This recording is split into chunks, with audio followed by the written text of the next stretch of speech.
Well,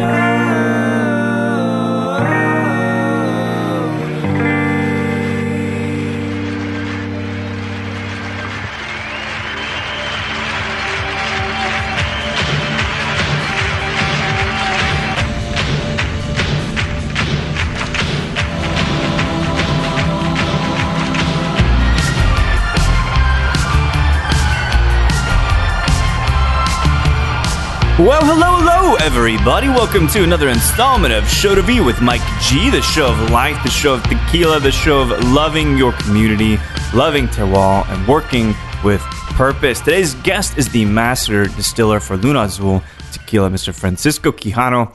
He was recently in town. You know, this Heaven Hill team, they've got some amazing marks, and they've brought him into Austin, Texas to do a beautiful little happy hour at Las Perlas in Austin, Texas. So we sat down on that porch on a beautiful day, the birds chirping, talking about life, talking about Paul McCartney, and talking about how important it is to preserve the cultural impact and the tradition of tequila.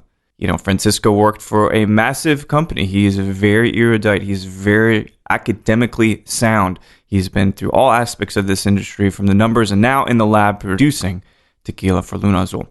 Great chat, wonderful human being, and I cannot wait to see him soon. So without further ado, I hope you guys enjoy this great chat with Francisco Quijano, master distiller for Luna Azul tequila.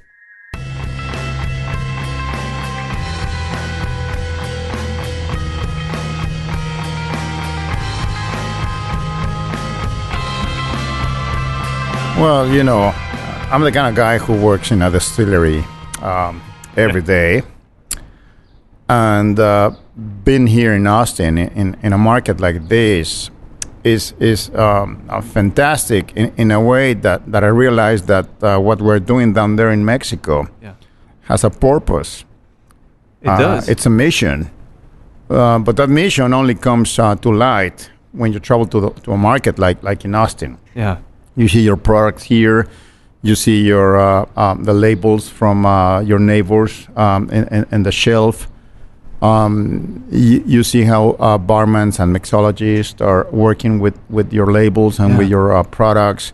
That is a great feeling. It's cool. It's kind of like your kid went off to college, like right? Connecting the production stage with the market. So because you were talking about being stuck in not stuck, but in the distillery, kind of in the lab, if you will. Is it nice to kind of just poke your head out every now and again and just talk to the people and drink with the people? Yeah. I mean, I drive every day across the tequila region, watching that beautiful agave landscape. Yeah. But at some point, you need more than that. Yeah. You need the market. You need barmans. You need mixologists. You need to get to know the cocktails. You need to know what people is talking about, your products. So this is a great feedback. I love to do the market, and I love Austin. Austin is authentic. Yeah, no question about that. I've seen crazy things in the city, which I cannot replicate in any other markets across the U.S. It's a hodgepodge of people here, too. So many different backgrounds. And Austin is an old city, but the people that are here now, they haven't been here that long. So it's this point in time that's so interesting and so different. Yeah. I know it's an old city, very active back in the days of the Civil War. Yeah. But for some reason, when it comes to, tasting our tequila products, and the feeling is great in a sense that most people knowledgeable with our products is trying to move away from the mainstream. You know what I mean? Sure. They're not bringing in those commercial brands anymore. Yeah. They are giving a chance to those handcraft products. They are giving a chance to those small batch products. It doesn't happen in every market across the U.S. Right. So Austin is. We had it. We had all that stuff that's been established, but we're looking to identify something new to define us in a way that's kind of a product of technology, because everybody's telling you how to think. Everybody's saying this is what you should buy. So something that's honest and has a clear voice rings very loudly with us here in Austin. It's an interesting thing. And agave, it's often kind of dishonest as an industry, isn't it? Oh, yeah. We have many products in Mexico being produced and distilled out of agave. Yeah. Many types of agave. We have come a long way in terms of quality. Sure. When I speak of quality, I speak of a good, clean distillate. Clean. Yeah. We better do that. Yeah. We don't want to be messing with consumers anymore, you know, Right. doing, guessing if Yeah. it's going to be good or not. So our industry and our tequila industry has come a long way in that regard, you know. We have a lot of global investors in Yeah. our industry. At the beginning, that was kind of a bad thing for me. I was struggling to, understand why is it happening to my industry, having Sure. all these global names taking a stake in our industry.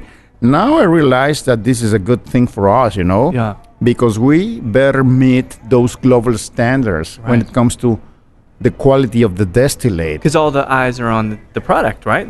People are with discerning taste. That's one thing. Yeah. And the other important thing, we would better become a green industry. Yeah. Interesting. Thanks to those global standards. Right.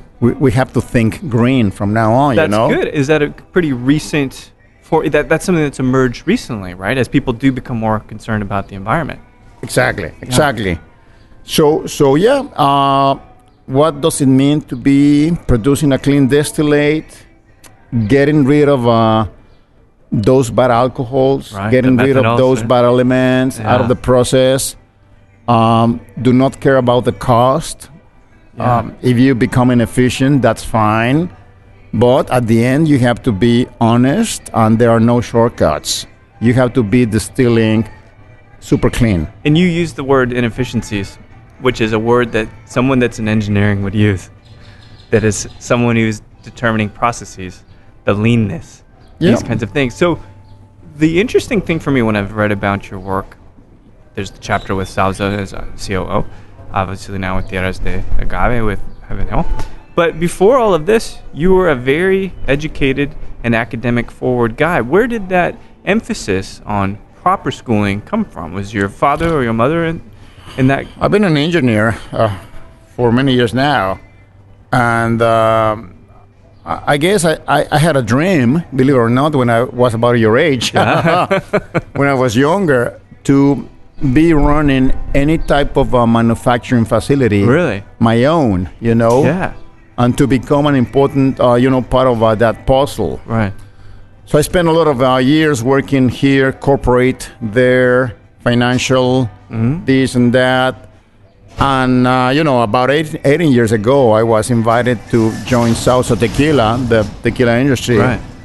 And I can tell you, that changed my whole life. That's a high-profile position as COO. Yeah, it were you was ready not for only it? a good position, it was one of the top positions in our industry at that time, but on top of that, I was there running a distillery, doing industrial engineering, doing quality stuff, doing manufacturing, doing lean things, Yeah.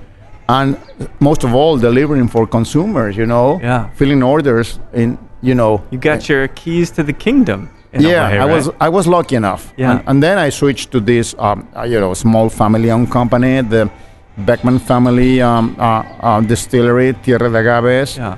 I've been working with them for 10 years now, and this is a dream for me. This is a dream. I get all the support from the family that I need. Yeah. I can waste a lot of sugar. I can waste a lot of agave to get every single liter of tequila. Because it's about great I don't juice, get right? a call of attention, you know that. Yeah. I can say that I use as much as 10 kilos of agave to get 1 liter of tequila. Right. Compared to, the industry standards is It's much better than that. Right. Probably 6 or 7 6 or 7, kilos yeah. for the same liter. I can do many crazy things in my process, the small batch process Yeah. that I can talk to, that I can, share with my team down there. Yeah. We can taste, we can touch, we can smell. Actually, we can stop the process if we don't like it, See, that's nice. Picture because that. Yeah. Picture that's that. amazing. Which is a complete. Well, so here's the question. So you have this high profile, internationally high profile. Yeah. At Sauza. But of course, your level of involvement with the process is probably a little more removed, right? Yeah. But you understand, and you're working through the books, understanding Yeah. profitability and stuff. You took kind of a nice position now to go back into the community in a way. Go back into... To be honest, when I was working for Salsa, I mean, you have this pressure, this thing coming from the corporate, clan. Right. The board, right? Telling you about the cost issues and this and that. When I joined Tierra de Agaves, I felt completely free to do my own thing, completely free to do my own process. I designed my own process according to my mission in life, Right. And the name is Luna Azul, of course, but behind every Luna Azul bottle, I mean, you can see my way of thinking about the way tequila should be produced, So it's been a mission for me, and I'm very happy with it. And I know there's a whole bunch of guys doing it like this nowadays. Right. Do you find that there's a nice community of people that you can count on and learn from too? Oh yeah. There's a community of distillers down there in the Jalisco region. Mm-hmm. Many of them are very committed to the process, very committed to quality. Yeah. Above anything else, right? Yeah. They don't care about fulfilling corporate standards. They don't care about becoming the cost-efficient type of company. They just want to have a signature of their own in every bottle. See, that's a beautiful sentiment, because what does anybody ever want in life except something that represents them in an honest and a transparent and a pure way? So it seems like it took you a bit of a career. It took a while. But again, I don't believe that we are producing handcraft products at all. Mm-hmm. Don't get me wrong. We're producing small batch products. If you can tell the difference, that's important for consumers. So there's bound to be some automation when you talk about small batch, right? A little bit of an industrialized process, but a process where you control every batch. Yeah. You know what I mean? Yeah. Every single variable, every single thing taking place across the process, it's under control. Handcraft products, I mean, they can be really good or really bad. Sure. Really bad. And you never know. It's almost exciting to know. I've seen those. Yeah. There's no consistency. Sure. There's no measurement of those quality things that we should deliver to the market. So again, if I can classify our industry, our tequila industry, in the type of producers, you have the very large distillers on one side, you have the one handcraft products on the other side, and in the middle you have the small batch producers. I see. This is where we are, Yeah. The best of both worlds. I like that. Reaching into the past and reaching into the future. Yeah, a little bit of it. A little bit of both. Well, so this focus, I think because you're talking about growing up in Guadalajara, and I guess we assume that everybody that's in the tequila industry, as a master distiller no less, always wanted to do it. But is that the case for you? Were you always focused on the booze industry? Because you've got your MBA, which makes me think, you had some other things in your sights. I do. In order to, become and to be recognized as a master distiller, there's no academic process. You just have to prove that you are able to distill your own batches according to your own standards. Right. And then you become a master distiller, How long do you think that term, now you've obviously put in decades into this industry, so it makes sense. But for folks that maybe are a little more green to it, do you think the term master distiller is used pretty liberally in this industry? It's should be taken with a lot of respect. Yeah. The main responsibility of a master distiller is not to be there hanging out with the market and enjoying the party. Right. Is to make sure that we deliver good quality products, that we're not messing with consumers, that we are taking care of their own personal health, distilling things that they can tolerate. Yeah. That's a lot of responsibility. It'll take for no less than 10 years, for the younger generation to think of becoming a master distiller. I like that. Finally. Working every day in a distillery. Every day, spent at least 10 years, and it is a set of mind, you know? Yeah. You have to think of being very responsible for what you are creating every day, you know? Because you don't know where that bottle will end up. It could be anywhere in the world now. Think of that. We're producing something for human consumption. Sure. Like food, Yeah. like beverages. Same thing with tequila. It goes into your body. Right. I don't want to mess with that. I don't want to be responsible for any bad feelings on yours, you know? Well, that's an interesting. That's a different shade of responsibility. Most distillers I talk about, they don't necessarily think about it. It's like, no, I don't want you to get hurt in this whole process. Yeah, I want to take care of you, you know? Right. It's not only about the romantic, you know, side of our business. Sure. I'm distilling and aging. Right. And yes, I am a master distiller, but what else, you know? Yeah. You're responsible for many things. Many things. Every bottle, millions of bottles that we, you know, ship to the market every year. Yeah. Every one of them, every one of our single bottles, it's my responsibility in front of our consumers, you know? I think that's a great responsibility. They call it the fiduciary responsibility in the corporate world, right? But you're saying for the consumers that you have that obligation, a moral one in some sense. So this relationship with tequila, when, as a child, what was the family's kind of relationship with tequila? Is it something that's there everywhere? From what I understand, people drank more brandy in Mexico than they did tequila. When I was a college kid, brandy was mostly everything in Mexico. Yeah.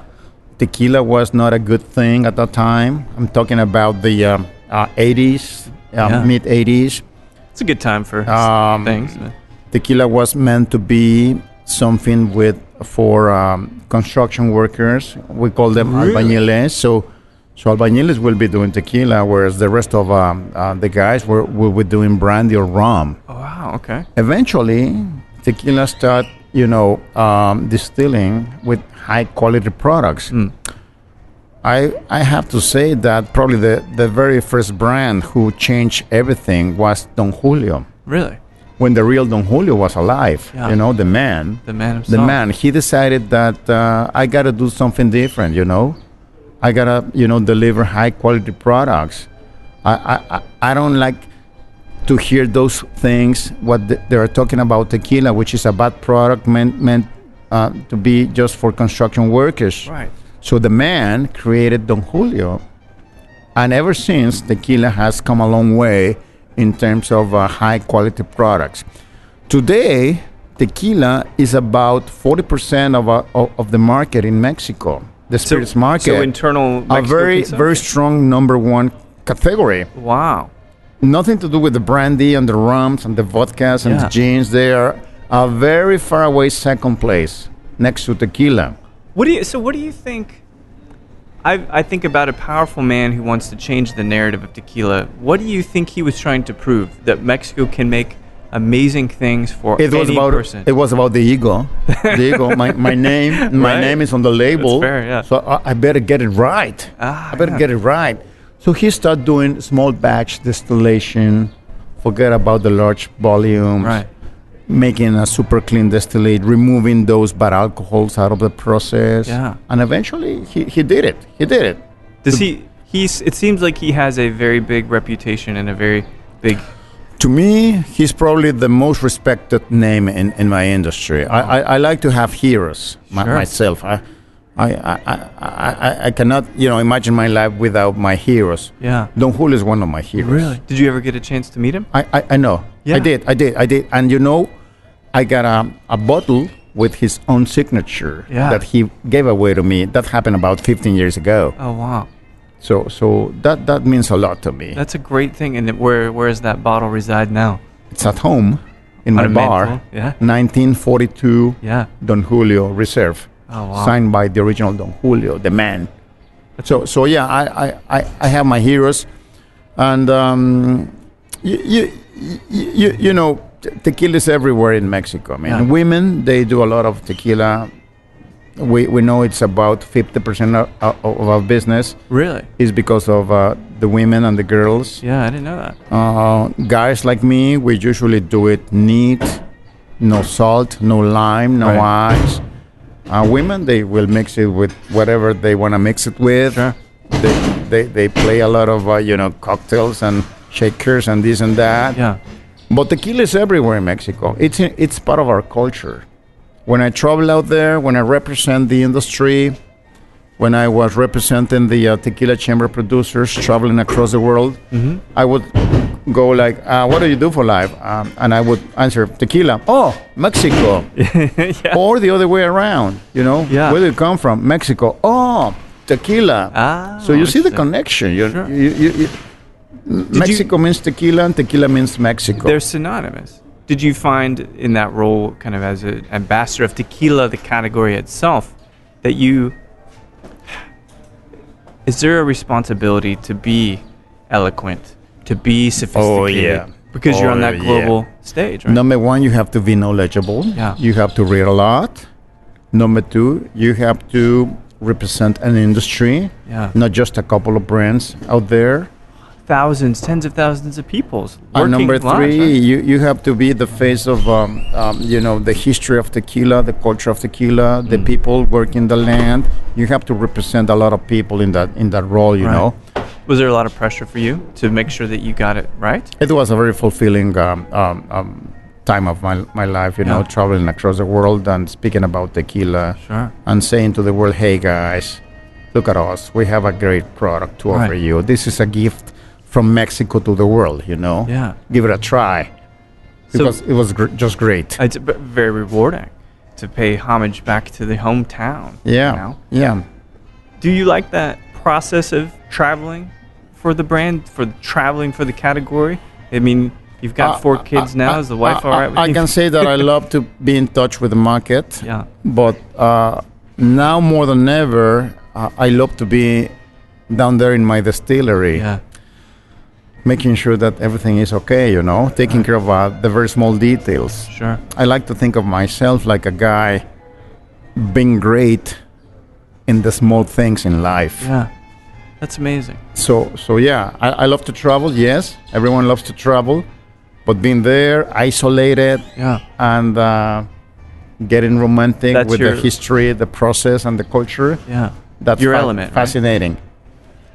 The lab. I always call it the lab. But what's interesting is that a lot of the guys in the lab, they don't have the business acumen.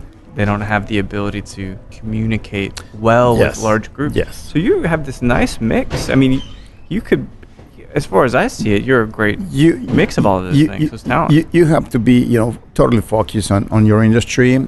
I was able to promote with my team of tequila producers when I was representing the industry. I was able to promote the tequila region as a World Heritage Site. That happened back in 2006. The UNESCO, which is the United Nations Educational and Scientific and Cultural Arm of the United Nations, listed the tequila region as a World Heritage Site. Wow. And this was just fantastic because there are many UNESCO sites listed, but most of them, are the pyramids and the Eiffel Tower and the Colosseum and this kind of sites. Yeah. When it comes to a landscape, when it comes to a cultural landscape, there are only 4 places in the world listed by UNESCO as a heritage. And these are the rice terraces in the Philippines, vineyards in Portugal, tobacco plantations in Cuba, and now the agave fields in Mexico. Wow. We belong to a World Heritage Site. So picture that. That means that the world recognizes officially that we have a lot of traditions, more than 300 years of traditions here, people doing things exactly the same way as their ancestors. Yeah. No machinery, no automation, nothing changes in our agave landscape. Still the same way everywhere you go. So protecting and keeping it. So we're protecting it. We're getting assistance and we're getting funds from UNESCO to protect this. Really? And besides that, we can show off the world. Hey, here we are. Come and join us. So it feels like the intentions you've had as a spokesman for tequila in Mexico have been very pure. It's been about preserving tradition, preserving the ecology. Preserving. So how do you feel about now, which is a very contentious time in tequila in terms of the cost of agave? How bad do you think the fakers and the people that just want to pillage and rape the land, how much are they really affecting? That is a good question. That's a good question. We have to take care of our land more and more every day. We have to, engage with agriculture deeply. That means becoming a sustainable farmer, becoming an organic farmer. We're working towards that direction. Yeah. We have to protect the species. I'm talking about the blue agave species. Right. We have to protect the Mexican bats, which pollinate from our agave plants. We have a long way to go. As long as we have this sense of, responsibility, we will make it as an industry. So you think regardless of what maybe external entities or international entities want to just make money, to make it, to be very specific, we gotta work with those international companies for them to engage in this mission. And it takes a person like you, doesn't it? It's not an easy task. Yeah. We have to talk to the big names in our industry, in our global industry, right, and to go with them and tell them, hey, you better watch out. This is the tequila region. Right. So you don't do stupid things here.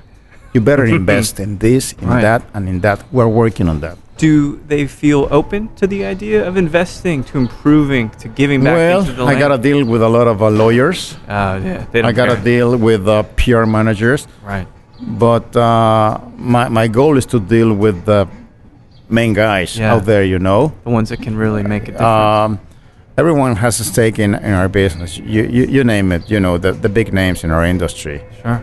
We got to approach the number one decision makers and make them believe that this is a mission. They have to become sustainable when selling their brands and when marketing their products, and that they would better invest in the fields, not only in the brands. Just the difference. You're right. Absolutely. No, not money in marketing. Money on the actual raw resources. Enough marketing. Yes. Right. Now let's switch to the fields, to the people, to the sustainability projects and this and that. We're working on that. I would probably become an advocate, full-time advocate soon. Yeah. On that regard. I think that you having the formal education, the time in the distilleries, knowing both worlds, I think that is really the kind of personality and the kind of person that can make the impact. Because if you talk about the number one people, maybe they don't know what it even smells like to be in a distillery. Yes. Or to get your arms sticky because you put them in the ferment, right? You just said it right. Let me tell you this. Today, we have a lot of people buying agave. Yeah. Corporate buyers. Right. Which have never set foot in an agave field, Right. Yeah. So now we have a corporate buyer, based out of Miami. There's another one based out of Geneva in Switzerland. There's another one based out of New York. And they are making decisions in terms of getting the agave, getting the sourcing of agave for their own brands. And I go, what? Wow. Are you serious? You've never been into an agave field and you are an influencer in this and that and that? We're working in that regard. We're bringing them down. We're inviting them. We have this great institution, the Tequila Chamber Producers, where we gather every week, every month, and we discuss sustainability things, sustainability projects. So we want to bring those corporate buyers into our project. My jaws dropped. I didn't realize that they're from afar. Because if the fields are beautiful, for one. And you know something, Mike? You should be one of them. Yeah. Joining us down there. I absolutely signing would. For this kind of commitment with our industry and work towards this mission, Absolutely. You and I share a lot of academic common ground. Yeah. And I always felt that a very sound academic ground with multiple degrees, that would always make the message a little bit clearer to people when the big money people, because they're investing us in someone like you going in and say, well, I was doing this, I was a C-level executive. it takes people like you, and maybe Yeah. it takes people like me too, to a lesser extent. So Yeah, and we have, a good number of initiatives out there. I can speak of the Tequila, the Interchange yeah, project, founded by David Suru. I think it's a great initiative, but still we need more muscle. yes. Still we need more legs on those kind of projects, more advocates, Yeah. more voices, more influencers. You know what I mean? I think so. And I hope that with content in the digital world that I can help make sure that people are at least listening.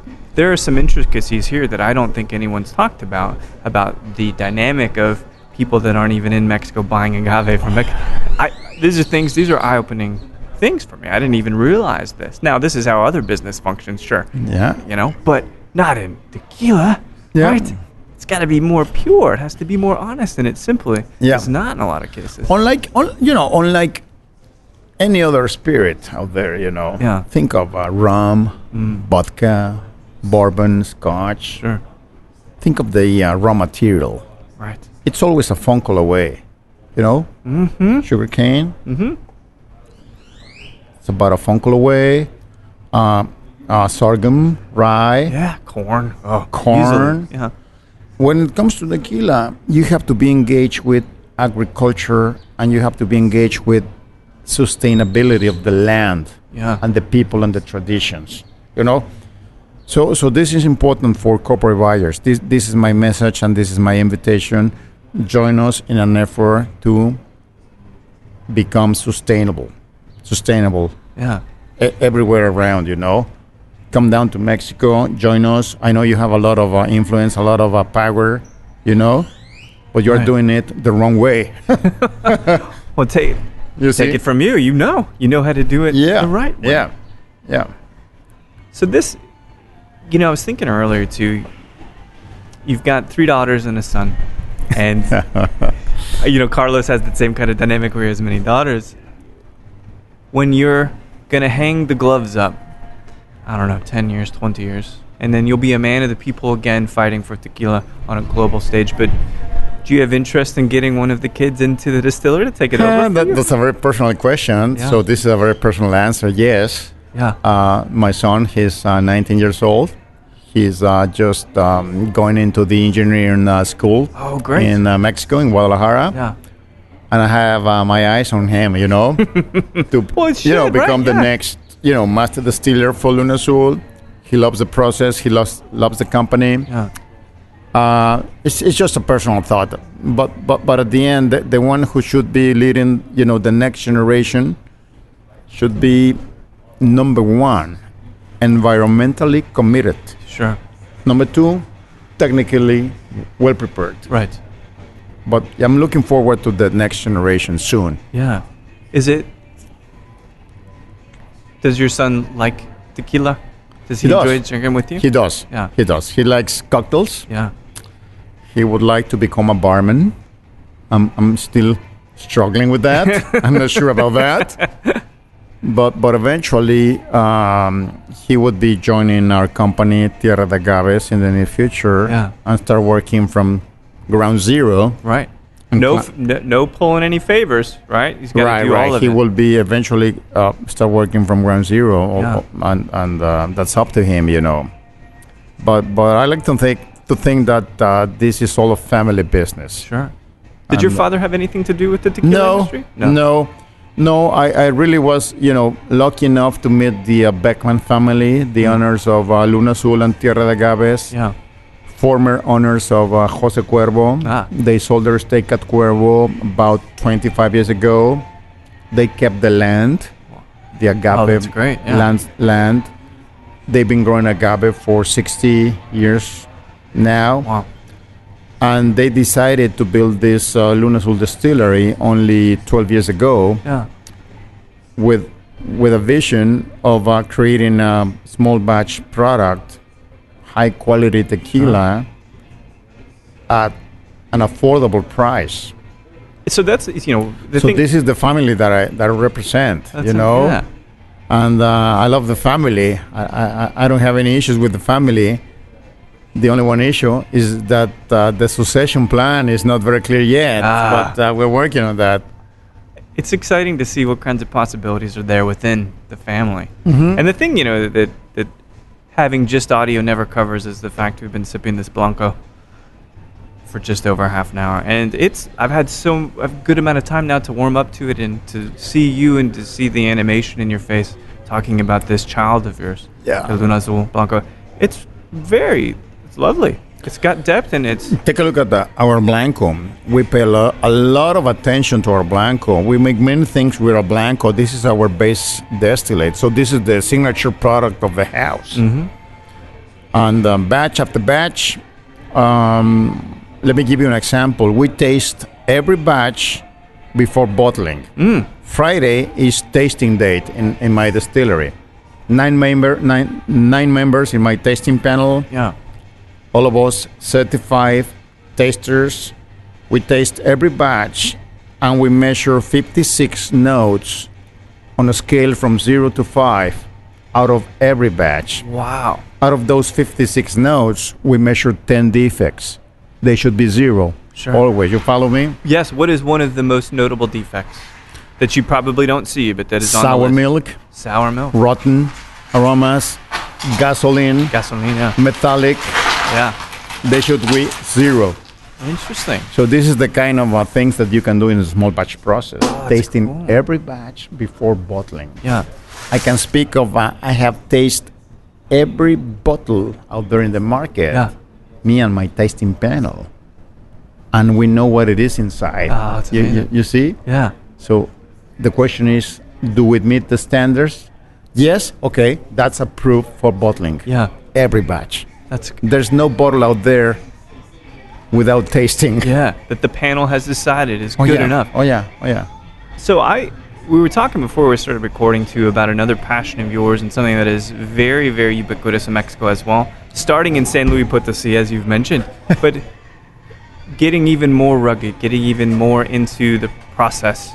So Mezcal is something potentially that you would like to create a label. This is a project which is on my list. This is part of my wish list, of course. I'm sharing this vision with the Beckmans, my owners, and also with my U.S. partner, which is Heaven Hill Brands. Yeah. And I think I'm doing the right things with them. But my goal, my personal goal, is to produce a super ultra small batch type of mezcal out of San Luis Potosi. Yeah. Why San Luis Potosi instead of, Oaxaca or Guerrero or Puebla? Because San Luis Potosi gave birth to mezcal.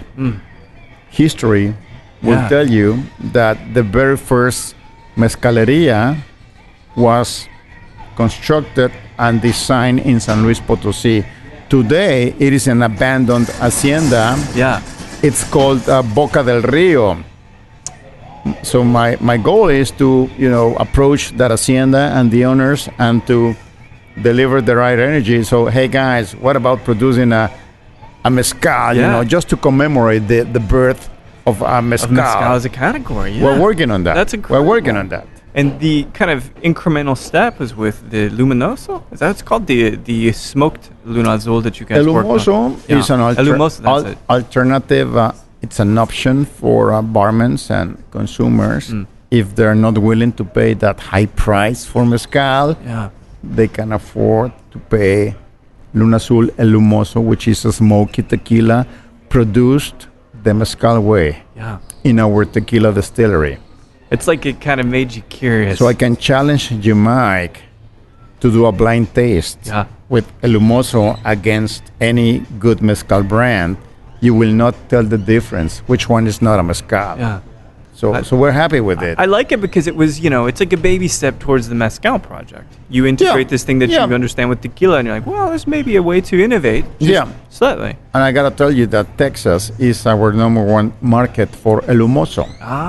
Well, we like smoky things. Yeah. We are that way. We're happy with that product. It's fun. Yeah, it's very cool. It's a fun product. You said it was only 2,000 cases, something like that? We did 2,000 cases, and they are sold out. We are planning for a future batch before the year end. So yeah. It's a I fun like product. that. I really found it interesting because it's a subdued smokiness, but it's still very clean. Yeah. Very palatable. All right, so I got 2 questions left for you. Yeah. This one, I asked this of all the guests, and let's say you're sipping the Blanco Lunazul anywhere in the world at any bar, doesn't matter where, but you can sit there and have a sip of tequila with anyone, living or deceased. Who might you like to sit next to and have a conversation and a few sips with? Well, number one, probably I told you this before. I would like to be sipping with Don Julio, Yeah, the man, the man. and sitting there, sipping and talking about, his life and family things. Yeah. Well, next to Don Julio, I got a lot of heroes out there. Yeah, I like that concept of here. Music guys. Yeah, please. I just saw a picture of Paul McCartney in a National Geographic a month ago when he turned 75. You know what I did with that picture? What did you do? I reproduced that and I printed that in a large format, and it's in my office. No kidding. Paul McCartney. Oh, man. If that means something to It you, does. I mean, Of course, Paul. I was born in the 60s. Yeah. So, Paul's always been my favorite. and he's still in very good shape, He and is. he's still a great Good head of song hair. singer, Sure. So Well, all right, so these are the kind of guys that I'm really crazy about, Oh, okay. So this may be a difficult question because I'm a massive Beatles fan, massive Paul fan. Do you have a favorite harder Paul song? He does a lot of stuff that's very nice and poppy, but do you have something that is a little more gritty for him that you like? It's a tough question, and Sure. all of them. But I can tell you, I mean, one of my daughters got married about a year ago in Guadalajara, and the tradition in Mexico is that the father of the bride will be dancing with the bride Right. the very first song in front of everyone. Yeah. So guess what? I chose "Let It Be." Oh, man. I chose "Let Beautiful. It Be," Yeah. and I danced that song with my daughter Oh, wow. on a very significant moment in my life. That's beautiful. That gives you an idea Yeah. of No, of that what I does. think about the man. Oh, man. See, now we're just going to have to go do karaoke this evening and sing a bunch of stuff. Revolver, and I've been listening to that the other day. Yeah. Well, so the last question I've got for you, as a man of music, as a man with heroes, as a man of the agave industry, when you are sunsetting, as they say, in your late 70s, where do you picture yourself in the world, in your creative phase? Don't laugh at this, but I want to create my own foundation, my own trust, Yeah. with whatever the funds that I can allocate. Doesn't matter. And I want to help, mentally diseased people out there in my country, Yeah. only in Mexico, to make them feel that they are someone important to our society and that they have a dignity. Yeah. So this is Francisco's, humanitarian back. side. Sure. I want to have Francisco's foundation out there. Yeah. This is a dream that I share with my wife, and I'm working very hard these days in my professional career, but eventually I will step down, and if it's possible, I will create a foundation Yeah. myself, and I think- and I will be inviting a lot of friends to share this mission in However life. I can help. I think that's what we need to do with our lives. yeah. Is we finally give back. Oh yeah. We mentor. We give back Oh, to the yeah. community. I gotta tell you something before we say goodbye. We have this Cantarito, the Luna Azul Cantarito, which is a clay jar, which is something for doing tequila cocktails. Yeah, yeah. Very popular in Mexico. So the Luna Azul Cantarito is produced down there in the state of Oaxaca. You're familiar Sure. with that region. This is southwestern Mexico, but it comes from sheltering house for mentally diseased people. So we wow. have 32 patients. My wife and I, we were, part of that project. we work with that house very closely. And we were able to set up this workshop for them. And now they are producing the Luna Azul Cantaritos with their own hands. Oh, wow. And they go like, Of course, there's a supervisor and this and that. But the Cantaritos that you see across the U.S. as a POS for Luna Azul are produced by mentally diseased people coming from, number one, an extreme poverty environment. Right. Number two, highly affected disease. Wow. So this is the kind of things that you already started. I love to engage. Yeah. I don't know why, but I love to do, and I love to share this with your community. Yeah, I think this is a lovely thing. I never know how these conversations will go, but I always know that people are beautiful. They do amazing things, and what you're doing with the Luna Azul, the tequila, is just delicious. And you, a beautiful person, the way that you're going to give back, I can't wait to talk to you again. Oh, man. And I hope we do that soon, friend. Yeah, you'll be my guest soon in Guadalajara. It would be a pleasure. And I'll show you the real stuff. I'll show you the kitchen. Yeah. You know what I mean? the real thing. I do, yeah. I'll show you I'll show you the people. You will love them. It's amazing. So I'm so glad you're in Austin. You're heading back to town, back to Mexico tomorrow in the morning, but we've loved having you, and thank you so much for sharing this time and sharing a great sip with me as well. Thank you. Thank you so much, man. You're welcome. There we have it, a statesman of Mexico, an ambassador for tequila, and a humanitarian himself, Mr. Francisco Quijano, the master distiller for Luna Azul Tequila. It was truly a pleasure to get to sit down with him and chat in the beautiful afternoon in Austin, Texas. I have to say that I feel very lucky. I feel very privileged to be able to have this great time with these people, these remarkable minds, these compassionate men and women of this hospitality and spirits industry. I will not quit because these kinds of moments, especially with Francisco, hopefully someone who I can spend more time with down in Guadalajara, watch him make this beautiful, delicious Luna Azul tequila as well. I'm not going to quit. I'm going to keep doing it. So thanks to everybody for listening to Show to V with Mike G. No matter how many more intros, which I call interludes, you're seeking to write this weekend for the podcast, or if you're thinking, I don't know, man, Netflix is not as good as Hulu, maybe, right? Don't know. Please keep dancing.